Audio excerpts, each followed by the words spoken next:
통합과학 중에 생명과학 1차시 디딤 영상 시작하도록 하겠습니다.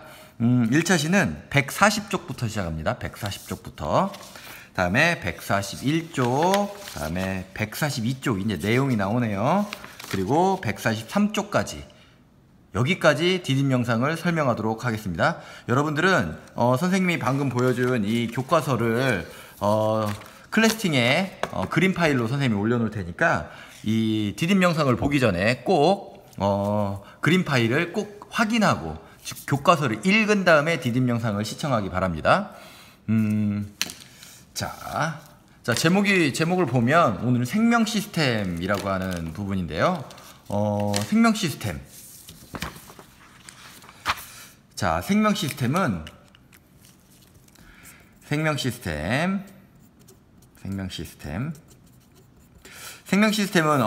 지구과학에서 이미 배웠는지 모르겠는데, 생명 시스템은 지구 시스템이라고 하는 직권, 다음에 수권, 다음에 기권을 아우르는 생물권이라고 하는 게 있어요. 생물권. 이 생물권 안에 있는 생명체들을 생명 시스템이라고 부르는 거죠. 이 생명 시스템은 말 그대로 생명체는 유기적으로 움직이고 있고, 그리고 서로 상호 이렇게 관계를 유지하면서 생명 활동을 계속 유지하고 있는 거예요. 그래서 생명 시스템이라고 부르는 겁니다. 자, 생물은 몸을 구성하는 여러 요소가 상호작용을 한다라고 하는 거, 다양한 생명 활동을 수행하는 하나의 생명 시스템이라고 하는 게 바로 생물이라고 하는 거. 자, 이제 생명 시스템은 근데 생물을 구성하는 것은, 생물의 구성 단위는 뭐죠? 세포죠. 세포라고 하는 건 생명체를 이루는 구조적, 기능적 단위, 뭐 이런 말이 있어요. 세포라고 하는 게 가장 최소 단위예요. 생명체를 구성하는. 세포 하나가 바로 생명체인 경우도 있죠. 아메바나 집신벌레처럼 단세포 생물. 그런데 대부분의 우리가 알고 있는 생명체들은 세포라고 하는 것들이 모이게 되면 조직이라고 하는 것이 되고요. 조직. 형태와 기능이 비슷한 세포들의 모임, 뭐 이렇게 돼요. 조직이라고 하는 게 또 하나 모이게 되면 기관이라고 하는 게 됩니다. 기관은 여러 조직이 모여서 하나의 기능을 수행하는 단계가 되는 거야. 기관이 모이면 하나의 완벽한 생명체인 개체가 되는 거야. 하나의 완벽한 독립된 생명체. 예를 들어서 우리 몸을 구성하는 거 보세요. 세포들이 모여서 하나의 조직을 이뤄요. 상피 조직, 우리의 피부 같은 경우 근육 조직, 다음에 신경 조직, 결합 조직, 이런 조직들이 있고, 얘네들이 합쳐야 하나의 완벽한 기관이 돼. 그래서 기능을 수행하는 심장, 우리의 혈액순환 기능을 수행하는, 다음에 폐, 우리의 호흡 기능을 수행하는, 위, 우리의 소화 기능을 수행하는 이런 기관들이 있단 말이야. 이 기관들이 다 한꺼번에 모여야 하나의 완벽한 사람이라고 하는 독립된 개체가 되는 거죠. 세포, 조직, 기관, 개체라고 하는 거 단계가 이렇게 돼요. 이거 중학교 때 배웠을 거예요. 그 중에서 우리는 오늘 세포라고 하는 거에 대해서 자세히 배워볼 거예요. 세포의 소기관이 뭐가 있고, 그 소기관들은 어떤 기능을 수행하는지 배워보도록 하겠습니다. 자, 하나하나 선생님이 빨리빨리 그려가면서 설명할 거니까 잘 보세요. 자, 세포는 세포 아닌 거와 세포인 거, 세포 아닌 거와 세포인 걸로 구분하는 막이 있어요. 이런 걸 보고 우리는 세포막이라고 해요. 세포막. 세포는 세포가 아닌 거를 구분하는 경계야. 그리고 세포는 단순히 경계뿐만 아니라 세포는 끊임없이 생명활동을 해야 되기 때문에 필요한 물질은 받아들이고, 여기서 생긴 노폐물들은 버리고, 그래서 물질이 들어오기도 하고 나가기도 해요. 물질 출입을 조절해. 세포막. 이렇게 설명하죠. 자, 그런데 이렇게 두 개를 그린 이유는, 자, 잘 보세요. 이쪽은 식물세포를 선생님이 그리려고 하는 거고, 이쪽은 동물세포를 그리려고 하는 거예요. 자, 식물세포, 동물세포 모양이 좀 다르죠. 왜냐하면 식물세포는 세포막 바깥쪽에 하나 더 세포 소기관이 있어요. 동물세포에는 없어요. 자, 이걸 보고 우리는 뭐라고 부르냐면 세포벽이라고 불러요. 세포벽. 자, 세포벽은 식물 만지면 딱딱하잖아요. 왜냐하면 세포벽 때문에 그렇죠. 세포벽은 단단한 구조물로서 세포를 보호하고 모양을 유지하는 기능을 하죠. 자, 세포막으로 둘러싸여 있고 식물세포에만 그 바깥쪽에 딱딱한 세포벽이 존재한다라고 하는 것. 자, 그리고 세포에서 가장 중요한 건 가운데 있는 얘죠. 식물세포와 동물세포에 동시에 있는 거네요. 가운데다 그렸으니까 얘의 이름은 핵이죠. 핵. 핵은 막이 두 개예요. 그래서 이중막 이렇게 불러요. 이중막. 자, 다음 핵 안에는 가장 중요한 얘가 들어있죠. 이름은 DNA. DNA인데 DNA의 특정 구간, 이 DNA가 무려 2m나 되거든요. 특정 구간을 우리는 유전자라고 불러요. 유전자. 인간은 이런 유전자가 약 2만 개 정도 존재합니다. 어쨌든 이 유전자가 들어있는 핵, 그러니까 세포의 전체적인 생명활동을 조절하고 통제하죠. 자, 다음 핵 바깥쪽에 보면 핵막이랑 연결되어 있는데 이렇게 생긴 막이 있어요. 이렇게 생긴 막. 그리고 이쪽에도 연결되어 있어요. 이렇게 생긴 막이 있어요. 마찬가지로 이쪽도 연결되어 있어요. 왜냐하면 식물세포와 동물세포에 모두 다 존재하기 때문이죠. 핵막과 연결되어 있다는 거 꼭 기억하세요. 얘의 이름은 소포체라고 하는 겁니다. 소포체. 소포체는 물질을 운반합니다. 물질을 운반해. 그러면 물질을 생성하는 세포 소기관을 또 설명해야 되겠네. 여기 보면 이렇게 생긴 작은 알갱이 모양으로 생긴 세포 소기관이 있어요. 얘의 이름은 리보솜이라고 하는 겁니다. 리보솜. 어렵습니다. 리보솜.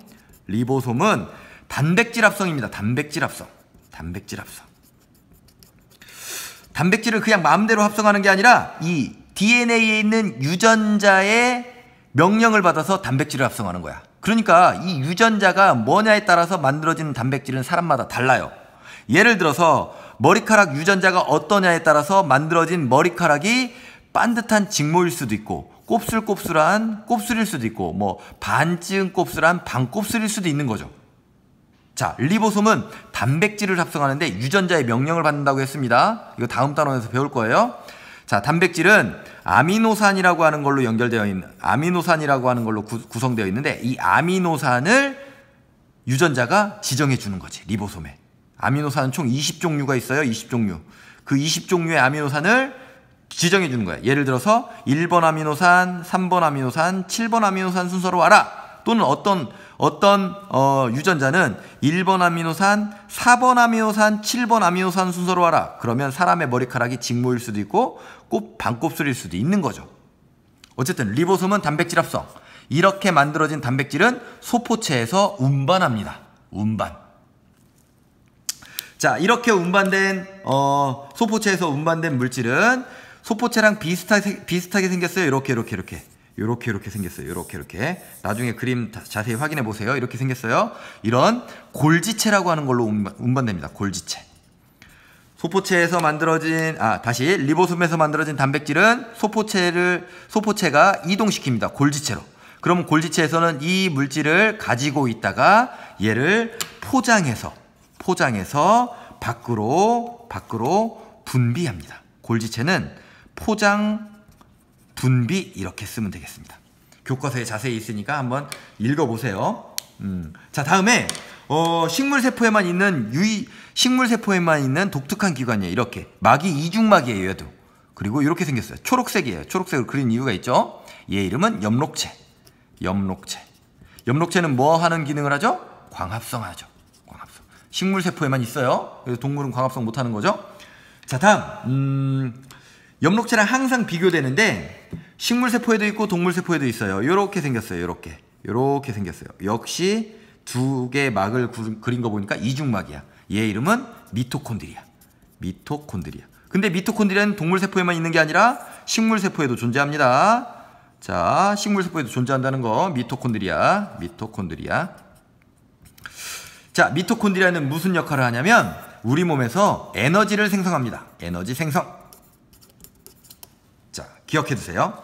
자, 다음에 주로 식물세포에만 있어요. 주로 식물세포에만. 커다란 물주머니야. 이름은 액포. 원래는 이거보다 훨씬 더 커요. 핵보다 훨씬 더 크거든. 이렇게 큰 물주머니. 근데 이 액포는 노폐물을 저장해. 색소, 노폐물, 물 이런 걸 저장해. 근데 이 액포는 그 식물에만 있는 이유는 동물은 물이 생성되면 오줌 싸잖아요. 근데 식물은 오줌 못 싸잖아. 그러니까 자꾸 저장해 놓는 거야. 한마디로 오래된 세포일수록 자꾸 액포는 커질 수밖에 없어요. 자, 액포라고 하는 거 기억해 두시고요. 자, 그러면 식물 세포의 소기관은 얼추 다 배웠습니다. 자, 보면 요것도 중요하게 다루는 부분이기 때문에 핵에 있는 유전자의 어떤 명령으로 리보솜에서 단백질이 만들어지고 이 단백질은 소포체에서 이동하죠. 소포 보낸다고 했죠. 이동하죠. 이동해서 골지체로 가죠. 골지체에서는 얘를 포장해서 막으로 잘 포장해서 세포 밖으로 분비하죠. 예를 들어 우리 침 아밀레이스를 생각해 보면 침샘에 있는 침샘세포의 핵에 있는 유전 정보를 받아서 리보솜에서 아밀레이스를 만듭니다. 그러면 소포체에서 그거를 골지체로 운반하죠. 운반하면 골지체에서는 이거를 잘 저장하고 있다가 막으로 싸서 우리의 침샘세포 바깥으로 분비하죠. 그래서 우리의 침이 분비되는 거죠. 이렇게 되는 겁니다. 자, 하나 더. 요것도 비교되는 거라고 선생님이 설명할 때 강조했었는데 엽록체라고 하는 거와 미토콘드리아라고 하는 거야. 엽록체는 광합성 세포 소기관, 광합성. 자, 미토콘드리아는 세포호흡이라고 하는 세포 소기관이에요. 자, 광합성은 이산화탄소와 물을 이용해서 빛에너지를 이용해서 포도당을 만들어내죠. 이때 산소 만들어냅니다. 자, 그러니까 식물이 많으면 산소가 많으니까 공기가 맑다라고 하는 거예요. 자, 이렇게 만들어진 포도당은 그리고 이렇게 만들어진 산소는 미토콘드리아로 들어가서 다시 이산화탄소와 물과 그리고 에너지가 만들어집니다. 그래서 미토콘드리아에서는 세포호흡결과 생명체에 사용되는 에너지가 만들어진다 이렇게 설명하는 거죠. 식물세포에서는 이 이산화탄소가 다시 이쪽으로 가기도 하고 다시 물이 이쪽으로 가기도 하죠.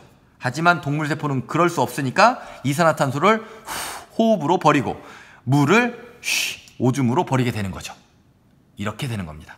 자, 수업 시간에 보겠습니다. 오늘은 여기까지 끝!